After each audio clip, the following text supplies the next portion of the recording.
Hello. Today we're going to talk about the torus, a fundamental pattern in all of reality. I have a friend here with me as well who's going to help share this with you. His name is Christopher Love. Hi, I'm Chris, also known as Yana. Today, I will be helping my angelic friend Patch to expound the wisdom of love and spirituality in relation to the toroid. Let's get down to it. The torus is a very fundamental part of nature. So fundamental, in fact, that science is now seeing that everything moves through this form in one way or another, including ourselves.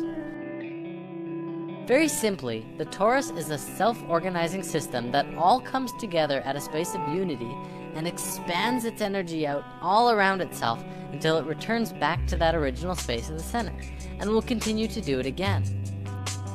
In quantum physics, mathematics, and generally all forms of science, this geometry really begins to bridge the gap between understanding how sacred geometry truly is the geometry of life.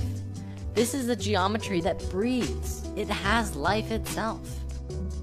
Our very own hearts are the first and best examples of a toroid. The heart is where it all starts. The energy of our hearts flow outward in a toroidal fashion and are also received in a toroidal fashion. This way, everything we send out in love, we are immediately affected by as a result.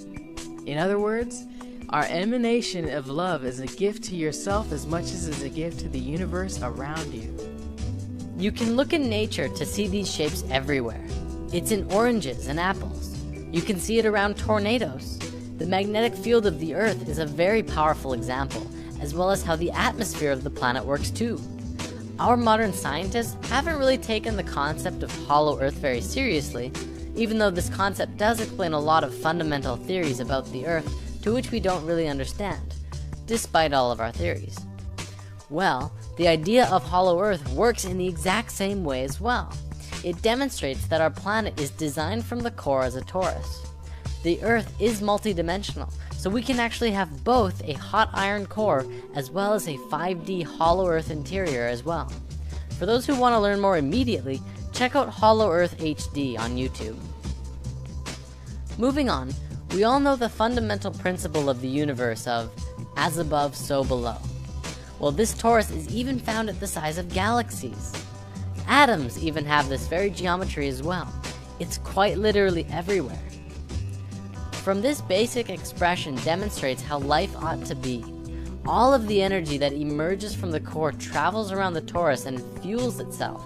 It also has the ability to give to other toroidal systems, which openly practice giving and receiving. It really sets a standard for how to do things, and we can mirror this and use it in our own daily lives as well. When you give and receive openly, you allow your energy to become toroidal.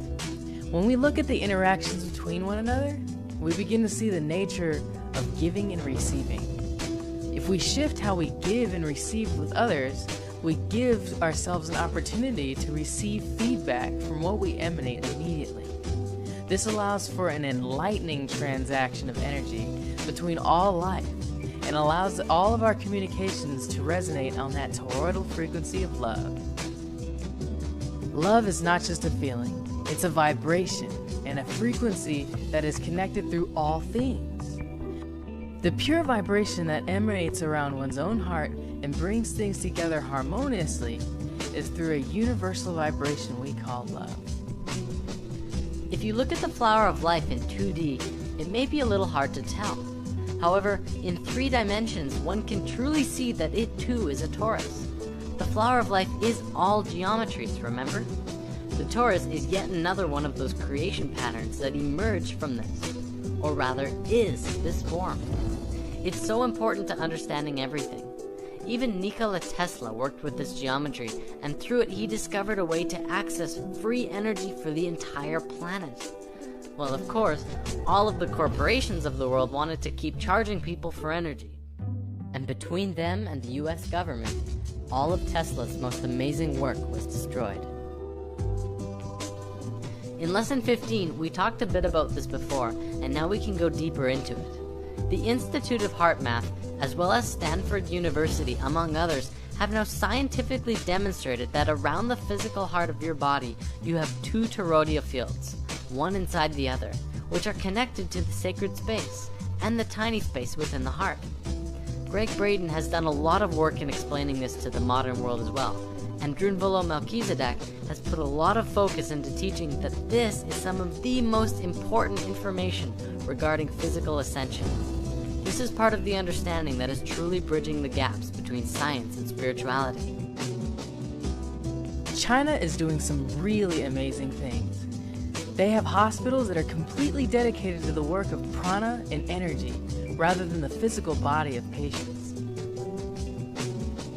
In one experiment in a Chinese hospital, we see how the science of mantra is used to remove the cancer tumor of a woman in just 2.5 minutes. A mantra is a sacred sound or chant that acts as an energetic formula for prayer or meditation. Mantras allow for us to connect to our source and emanate an audible frequency that focuses our mind to the sound and thus inwardly back to the source. When chanting from the heart, these doctors allowed themselves to focus on the reality that this woman was already being healed.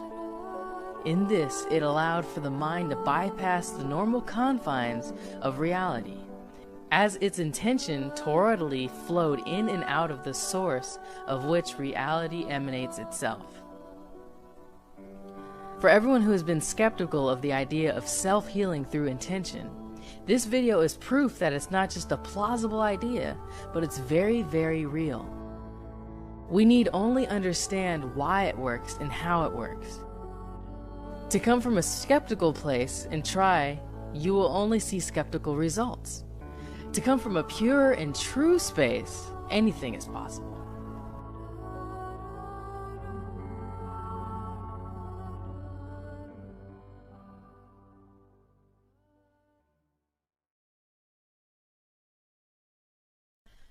Nassim Haramein has made a documentary recently called Black Hole, which we did discuss in Lesson 18. He has done some really great work on this, and it's propelling our understanding of space into something completely new. He has demonstrated that the space at the center of the torus is literally the point of singularity, infinity, and the space where all consciousness truly resides. The source of the source field, and a space where all things are connected. In our modern physics, we don't really take consciousness and life into the scientific equations. Russian scientists are propelling their understandings of life to new levels, and have even begun bridging the gaps of understanding gravity.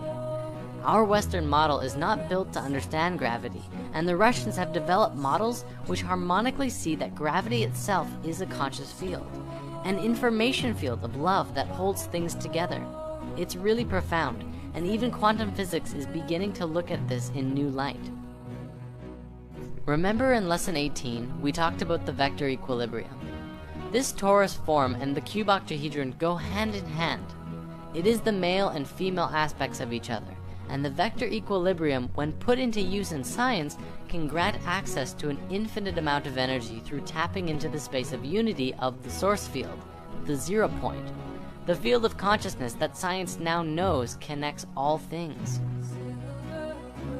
By understanding the torus and the nature of unity, one can really get in tune with themselves in relationship to the all. Let's also remember that considering our universe itself and everything within it is a reflection of this toroidal pattern, we can free our minds from the perspective that anything is separate, even as a void of a black hole contains the existence of everything supposedly outside of it.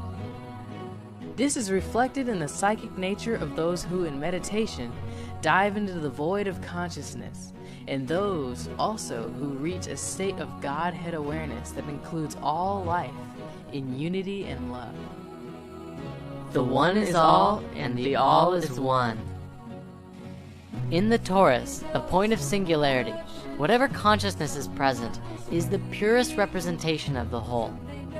The whole field is emerging from and returning to its original source, and all of it is conscious, and the singularity at the center is the space where it all came together and emerged out of. This can be demonstrated with the understanding of how the heart emerges in the body. If you remember from Lesson 15, the heart is the first organ to come into existence, and the rest of the body folds out of the heart itself. and then it pulls the heart into the center. The heart is truly more primal, more connected to source, and far more important than the brain. The heart is the space of love, and love of all is what will get you back into the heart and out of your brain.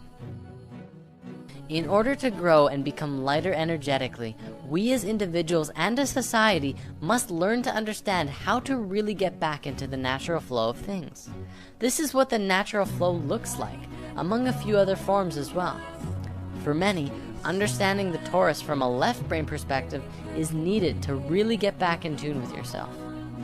For others, you already understand it intuitively, and you just have to go with the flow and everything will work out perfectly. Well, thanks for tuning into our Taurus video.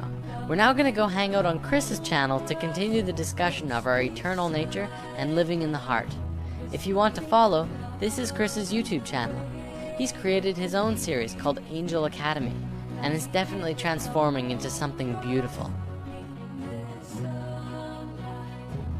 Thank you for spending your beautiful time with us, and see you next time.